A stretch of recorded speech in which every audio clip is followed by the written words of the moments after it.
Hello, and welcome to the My Heart and Mind podcast, where it's all about creating the feel-good mindset so you can make the most of every moment and reap the benefits of getting the most happiness out of life. And now, over to your host, Sally Crawley.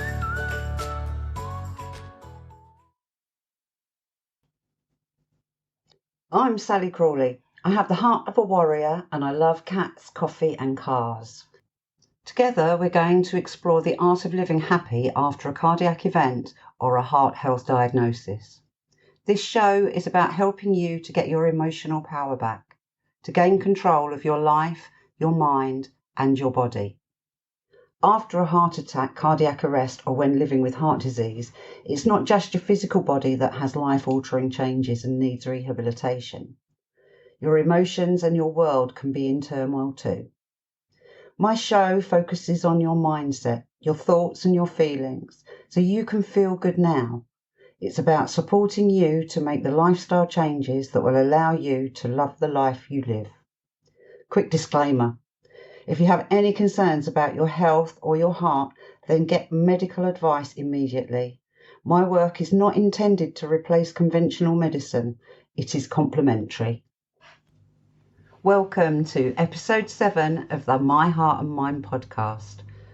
It's my second season and it's a lot later than I anticipated. But like many of you, the current pandemic has changed life in so many different ways. My plans, definitely during 2020, have never been what I thought they'd be. Here in the UK, though, we're approaching spring, and it's hopeful that with the vaccination process plan in place, lockdown will be lifted a little and we'll be able to be more social. Last season was an introduction to the mindset framework that I believe is needed to support cardiac health management. This season is going to include some interviews from some people who have experienced heart health issues, as well as some of the solo actionable episodes that will help you learn the art of living happy. Today's interview is with Sanjay Shah. He made a massive difference to my state of mind during the early days of my recovery. I was really low. I was crying all the time, and I really couldn't understand how I was ever going to feel better after my heart attack. He was a random stranger, and he did an act of random kindness. For him, a series of life challenges culminating in a heart attack by the age of 42 contributed to some hard and fast lessons for Sanjay in how to live a more fulfilled life without sacrificing career, relationship and health. He experienced his second heart attack whilst working out in a gym and got to see the inside of the state-of-the-art Queen Elizabeth Hospital in Birmingham. He explains what he means by his saying, "Are you living to die or dying to live?" And Sanjay talks about his challenges in making lifestyle changes to reduce his risk factors. We talk about how his third heart attack, while smaller than his previous ones, it was made a much bigger impact on his life. And he shares with us his top tips that helped his recovery and talks about emotional intelligence. And he keeps it simple by using a car as a metaphor so it's easy to understand. And if you stay to the end, you'll hear about his controversial thoughts. So let's meet Sanjay Shah. Hi, Sanjay. I'm really, really pleased to have you on the show today. Thank you for joining us. And as you know, you are very pivotal in my life and my recovery after a heart attack. So what I'd like to start with is, could you tell me about your life before your cardiac event? Yes, of course.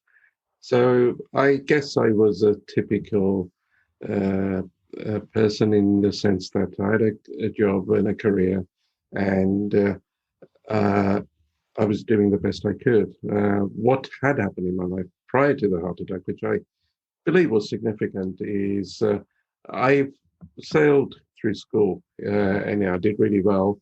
And then I went to university. I went to dental school, and that's where it started to kind of fall apart a bit because I realized that I didn't really want to continue with that.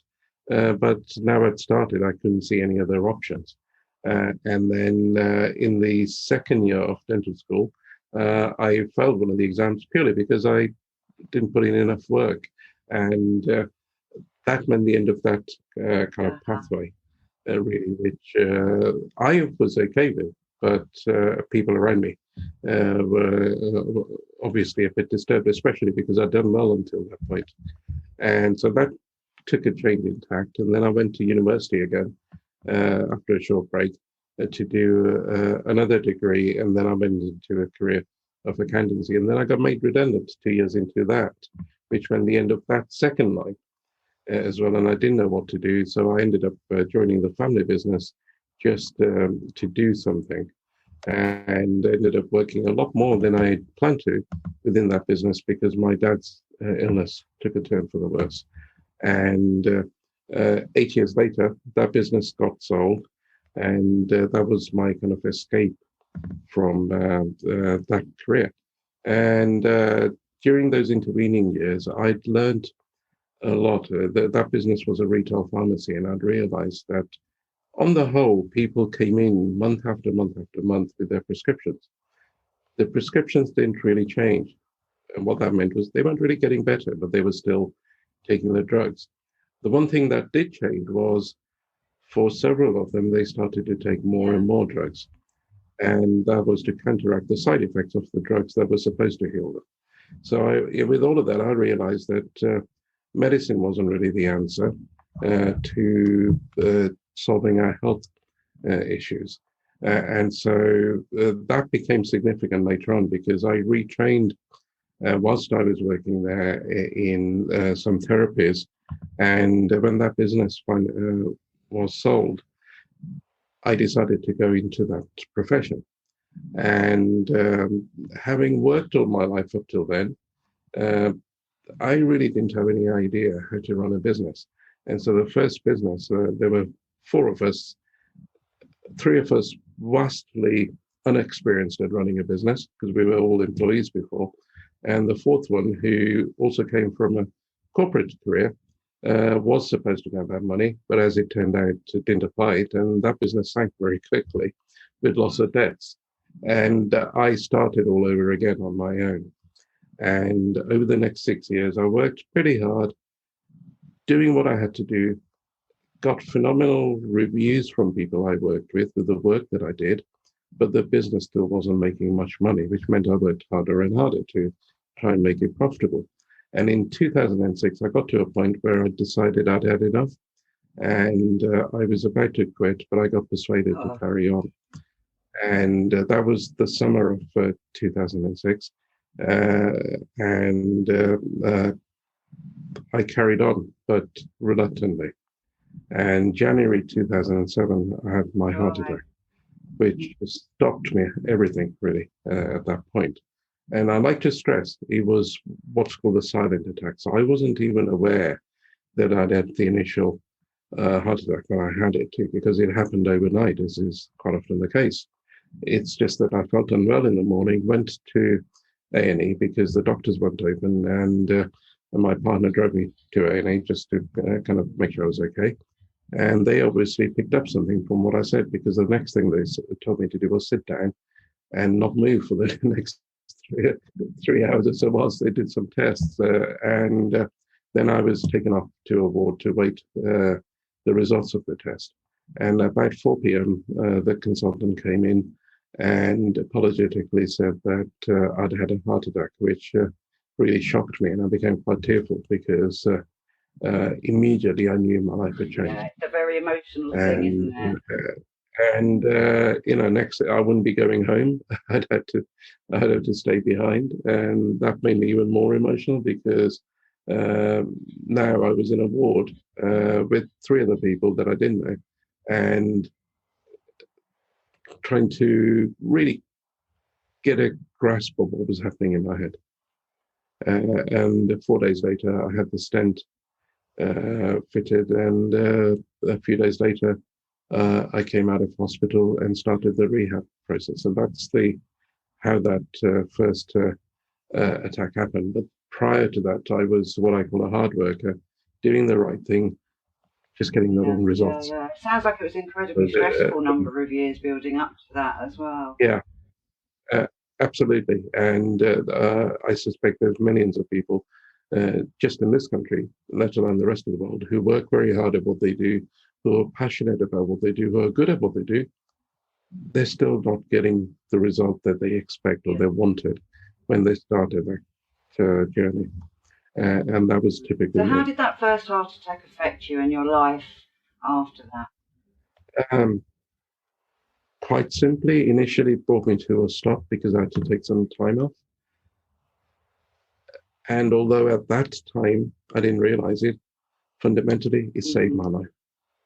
And I really mean that. So tell me a bit more about that. But at that, at that time, when it stopped me, as people who have any kind of major illness experience, there's at the moment of that illness hitting, you start to think about the future and so what hope is there for the future, because everything up till that point that you planned and you'd done hadn't worked. You still had this thing ago which was going to change the very nature of your life.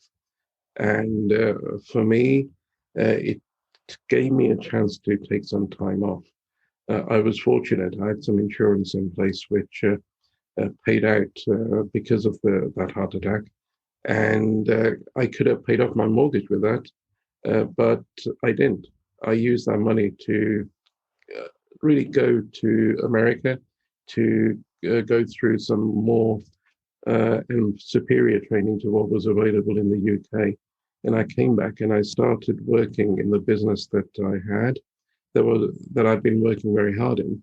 But now I knew I couldn't work that hard, so I had to work in a different way. So one, it got me to reevaluate what life was about. What was my life about? Why was I here? Because I was 40. I wasn't even 42 when the heart attack occurred. I was before my birthday, and it's like I'm not ready to die yet. But why on earth am I here anyway? Suddenly the purpose of my life took on a very different meaning, and I started asking questions which most people don't until they have something like this occur. And other people who don't have something like this either never ask or they ask quite late on in life, or through some other major incidents in their life. It could be a divorce, it could be losing their job, or right now in this climate of the pandemic, it could be somebody that they know has passed away through the pandemic, and they start to really question why they're here doing what they're doing, and is it all So it was worth a it? real life-changing event for you on many levels. Completely and utterly, not immediately. It's not like everything changed overnight on the outside, but on the inside, everything did change in an instant. And that instant was, I'm sorry to tell you, you had a heart attack. That I just remember that moment. So you mentioned that it was your first heart attack. Yeah. So you obviously made a lot of life changes and improved your lifestyle, etc. So tell me, when was the second heart attack? That was I'm trying to remember the dates now. That was 80 Right. years later. And I'd made a lot of changes. My life was far happier. I was doing something that I absolutely loved doing, working with people that I loved being around. And to all intents and purposes, life was much better and things were working for me by that stage. So that second heart attack was a bit of a shock. It was literally a bolt out of the blue. With the first one, there were some warnings in the sense that there'd been a couple of weeks of slight breathlessness and other things, which at that time I didn't know were warning signs for the heart attack. They were basically signs of Were you enjoyment. aware of that breathlessness before you had that first heart attack, or was it when you hindsight being, 2020? I was aware that I wasn't feeling well, but literally only a couple of days before the heart attack. Going up and down the stairs, I became a bit breathless. But I had what I thought was toothache.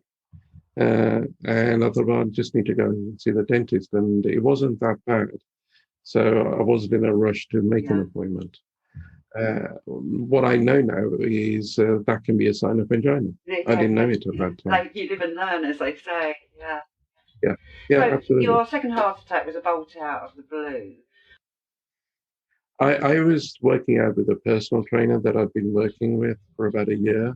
I loved, I literally loved those sessions. Working in the gym that she worked in, and we were going through a training session when during one of the rigorous exercises, I suddenly realized I don't feel well. And I remember saying to her, can I just stop? And I stopped. And then I went to the loo. I came back. I still wasn't feeling well, and we both got a bit concerned. I decided to phone the ambulance, and they came within about 15 minutes and started to do some tests whilst they were also talking to the control center, wherever that was.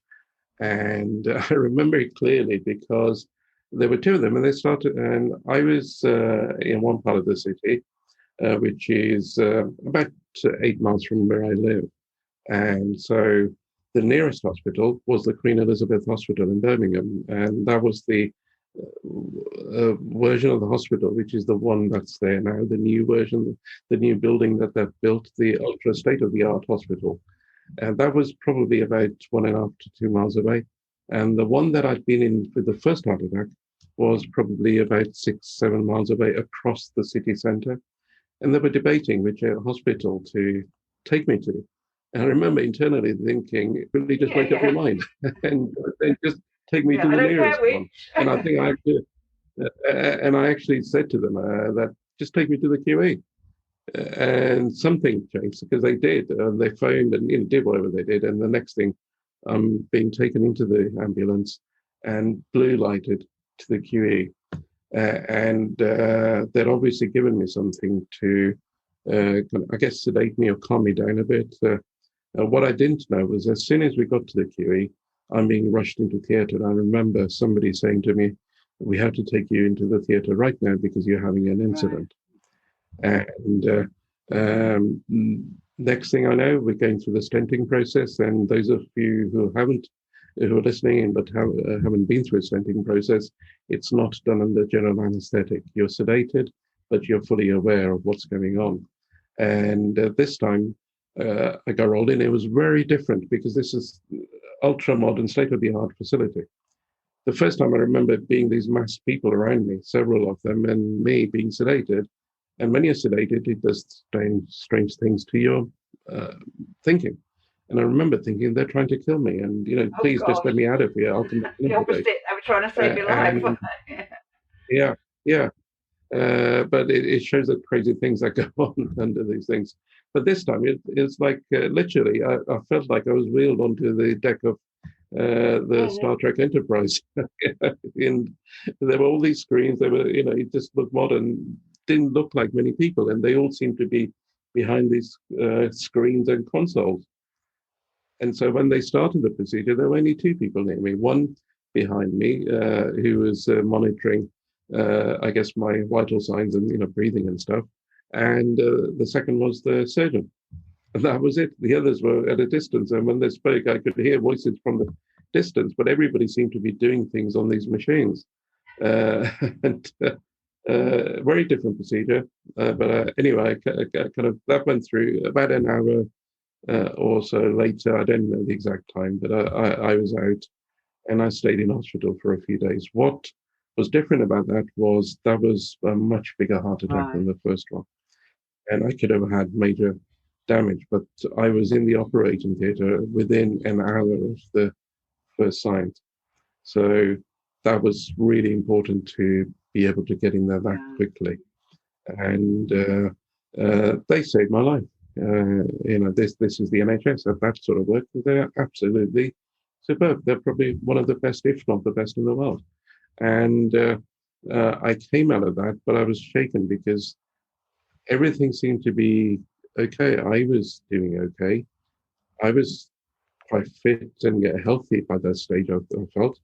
And then suddenly this heart attack, which was much bigger than the first one, and could have caused quite a lot of damage to the heart. As it is, I got away with minimal damage again. And even the doctors, because I remember talking to one of them, when they found out I'd had a prior incident, they were a bit surprised that my heart was doing as well as it was doing. And Well, obviously, kind of thinking, oh, how did this happen? What I know now, which I didn't know during before the first heart attack, is the work that I did in emotions was instrumental Right. to that, because when I was being blue lighted into the hospital, I remember at the first one when they said, "I'm sorry to say you had a heart attack," thinking, "I don't want to die," and lying in the theatre with these mass people around me, thinking, "I don't want to die," because I hadn't Mm. lived. In the last 7 or 8 years prior to the second attack, I'd lived. I'd done things which I'd never thought of doing before. I'd dreamt about them, but I never got around to doing them. I'd traveled. I loved it. I was doing a job where I was getting paid for having fun and working with great people. Because by nature, although it was therapeutic at that time, it wasn't kind of going in circuit, tell me about your past. It was working at a very different level where people made dramatic recoveries from the troubles that they were having. And I loved it. I was actually living my life day to day. And the reason I state that is I have a saying, are you waiting to die one day, or are you dying to live Oh, that's every lovely. day? I like that. I'm definitely dying to live every And day. and the people who've had a diagnosis like a heart attack or cancer or whatever else, maybe even COVID nowadays, they're dying to live every day. They wake up each morning dying to live, make the most, because any day could be the That's last day. very, very true.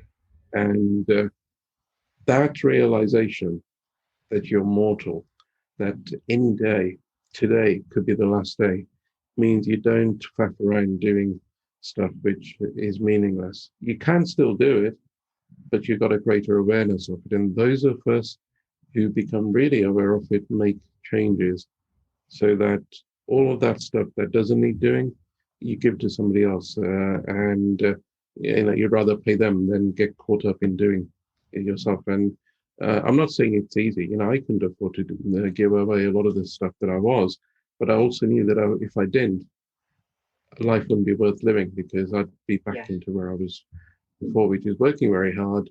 But at the end of the day, maybe having 2 weeks holiday in the year. And what's the point of doing all of that when there are other 50 weeks you're just kind of slugging your heart out, literally, to just Mm. make ends meet? Sounds like you're really kind of trying to And live the life that you were worried that you might not get. Live the life that you yeah, love. That kind of thing. absolutely.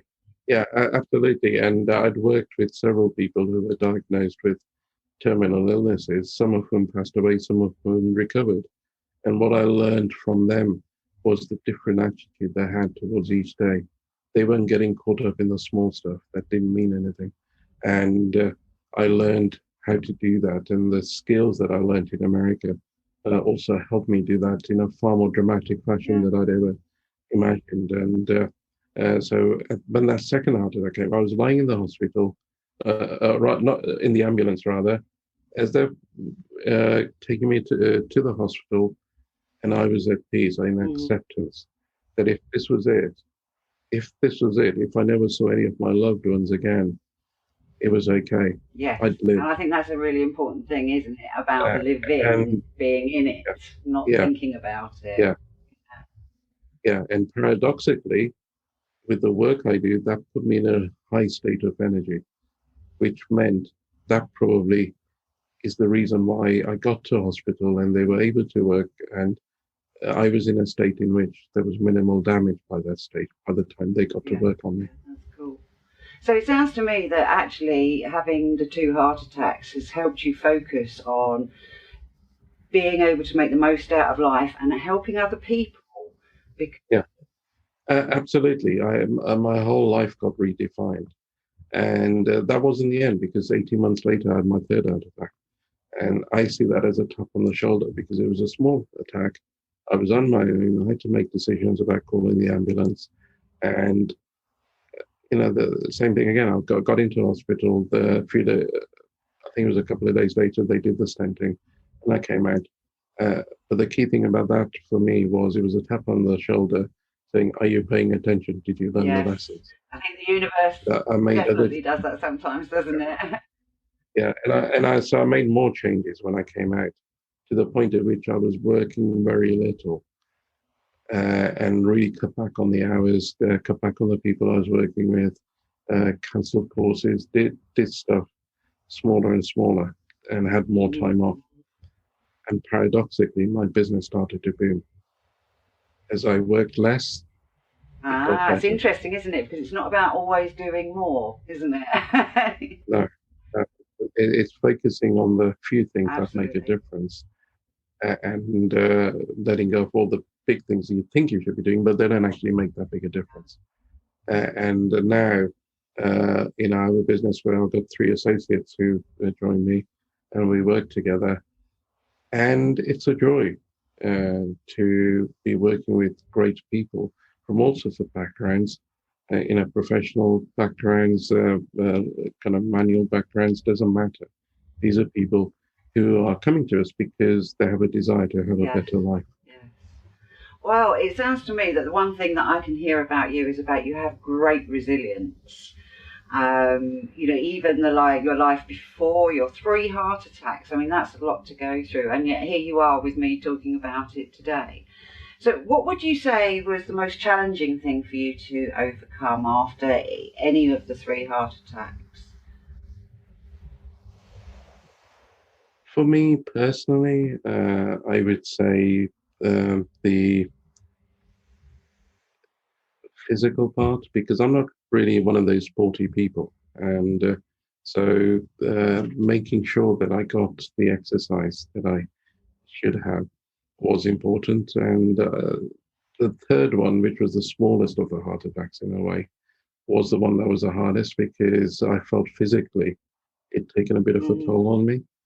And it took me a lot longer to recover from that one than I felt, from the others, I guess, in that, because I had to really just focus on getting out there. And in my case, walking.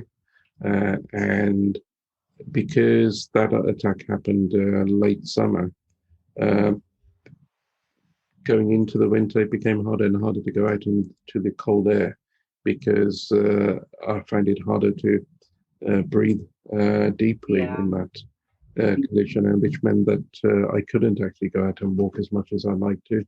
And for a while, I did kind of slide back, and I had to stop all my gym work after the heart attack because of all of that. And it's taken me a while to get back into exercising regularly, and eating as well, because that self maintenance. I admit I'm not the best person at, but it's not just the one thing, it's doing a number of things. And if you're bad at one thing, as long as you're doing the others, generally speaking, you're okay. And what I see is sometimes people get consumed in doing everything when it's not Yeah. about everything.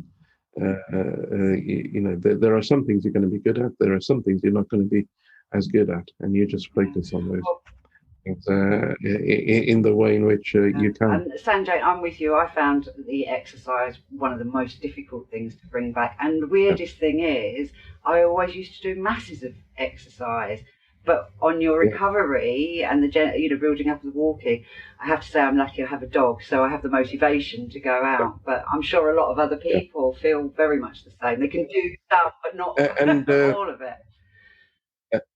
and you'll recognize also that you become hyper vigilant about your body. You notice the tiniest change in your body after a heart Mhm. attack, because some part of you is looking out for another attack. And so the slightest thing that changes, you're onto it. You That's right. notice it. I agree there as well. So you mentioned I've asked you about what was the most difficult thing. What would you say were some tips that you could share with people listening today about what's helped you in your recovery in any area after any of the different heart attacks that you've had? Yeah. For me, the greatest one by far, and it's the nature of the work I do, uh, is the emotional intelligence, because we're not taught that in the schools. We're not taught that in the colleges. We're not even taught that in the universities. If it is mentioned, it's a token mention. And even medics don't really have a clue about it. I have several clients who are doctors and who are highly qualified medical people who I teach about emotional intelligence because they're not taught. And yet it has a radical impact. We have more than one intelligence. There's a mind intelligence, there's a body intelligence, and there's emotional intelligence. And emotions dictate so much of what we do and how we do it. So for me, that's been the biggest, to learn about emotional intelligence, but also learn about it in the way that I was fortunate enough to come about it, because most of what's being taught isn't emotional intelligence. It's more of the mind intelligence, which is what our education system is based on, being taught in the badge of emotional intelligence, but it's not emotional intelligence. It's just another reworking of the mind. And that's been probably the number one Can you thing describe for for us me. what emotional intelligence actually is? I know it's a vast subject, but in a nutshell, because a lot of people may not really Yeah, understand what that is. yeah, yeah, yeah, sure. We are used to using our minds. We are not used to using our emotions. We are used by our emotions. So when we feel great, we can take good quality action. We're okay.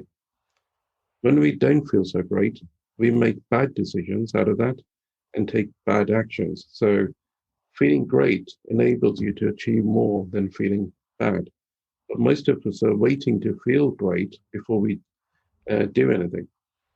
So because the majority of people are pushing down all the bad feelings, it's still impacting them. It's still impacting the quality of the actions that they take, but they're not aware of it. And so they go about, and you might set a goal of achieving something, and you're doing all the right things, but you're doing them from a place in which your energy isn't the best it could be.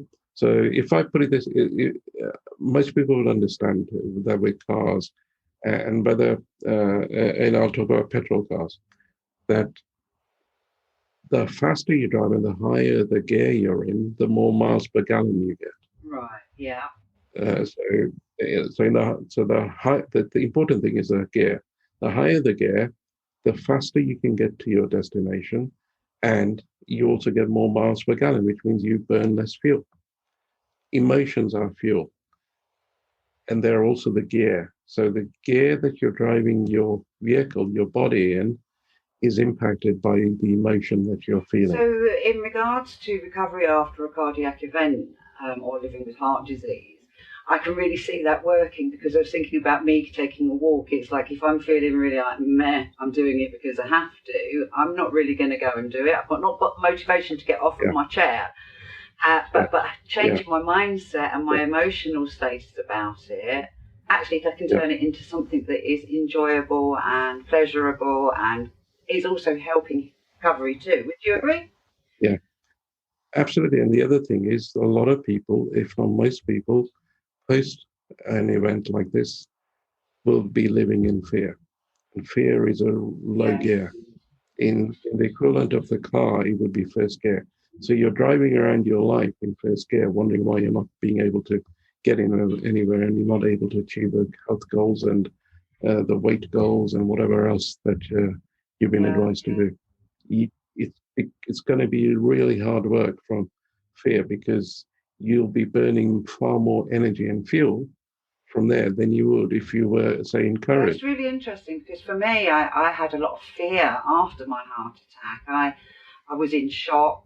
And listening to you, it's like, yeah, I was in first gear, which was why your telephone call with me, whatever it was you said, because I can't remember the content, actually shifted me up Yeah, a gear or so and yeah, headed me into the direction that I am in today. So, yeah. And that's the nature of my work. Everything I do is teaching you to do something internally. Nobody on the outside does needs to have a clue what you're doing. It's all internal. And so when I work with people, it's usually conversationally. They don't even know what's happened, but they know. But I've taught them what to do inside themselves, so that they are in a far better position to live the lives that they Well, desire. thank you very much. You certainly did that for me. So, is there anything else that you'd like to share with us about your cardiac event, your 3 heart attacks, and how your emotional well-being has been important in your recovery? Number one, if you had a cardiac event or you've been advised that you have coronary artery disease or anything related to the heart, is look on that not as a negative, but as a positive, in the sense that it's giving you an opportunity to live a happier life. On the surface, it may not seem that way. I'm not saying it's, you just kind of wake up one morning and decide that you can have a better life. There are things you're going to have to do. There are changes you're going to have to make. But I can honestly say that since the first attack, which was in 2007, so what's that, 13, 14 years ago now, I've lived more than I did in the previous 40 years of my life. Amazing. I've had more fun, more enjoyment, more fulfillment. I work with amazing people, and I can't even call it work. I'm living the life in a way that I dreamed of, which is I don't work very much. I get paid quite well because of the business I built. And building that business wasn't really hard work. A lot of this was due to having a cardiac Yeah. event and Yeah, surviving and thriving. absolutely. It was reevaluating what was really important to me. Cool. And then making a decision.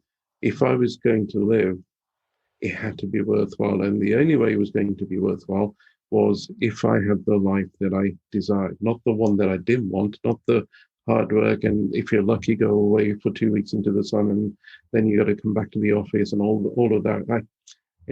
People look at me and if they don't know me, they go, "Oh, you're really lucky you can do this." No, I'm really lucky that I'm alive, and I'm going to make the most of it every single day. I'm going to get the most out of that day. It's kind of a question. And that doesn't mean that every day is brilliant. It doesn't mean that every day is rosy.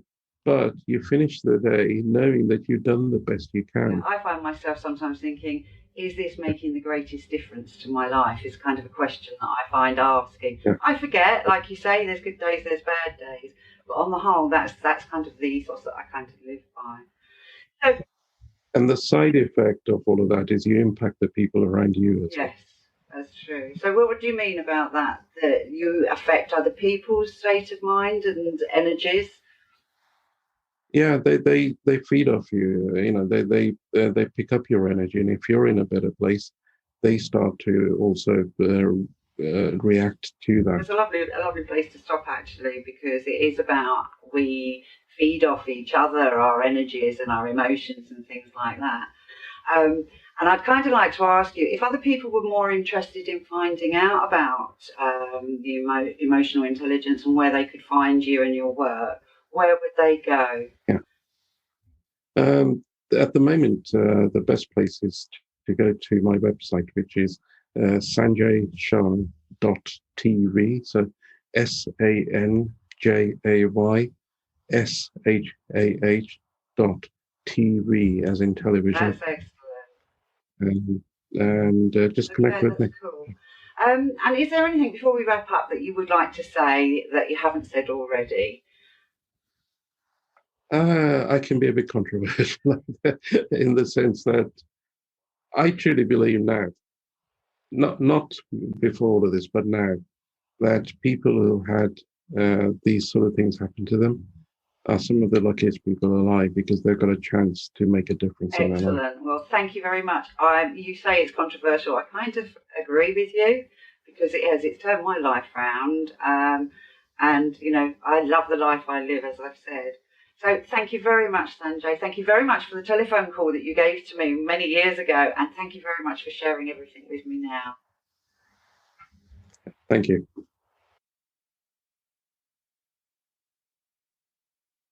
So that about wraps it up for today. I hope you got some takeaways from today's show. You can find all about Sanjay in the show notes where I've listed his contact details. Next week, I have another interview, and I'm going to be interviewing Claire Barouche. Claire was nominated in 2020 for the British Heart Foundation Heart Hero Awards. She has contributed in amazing ways to raise awareness of heart failure and has done many TV interviews, been in the national papers and in British Heart Foundation publications. So I hope you join me next week, and until then, bye for now. And remember, if you've enjoyed the show, please leave a 5-star review and share on your social media. You've been listening to Sally Crawley and the My Heart and Mind podcast, a show for you if you've had a heart attack, cardiac event or other life-changing experience and want to feel good. It's all about mastering your feelings and emotions so you can feel great and live the life you love. To find out more, visit www.myheartandmind.co.uk and note that that's an AND and not the ampersand character. Go be magnificent.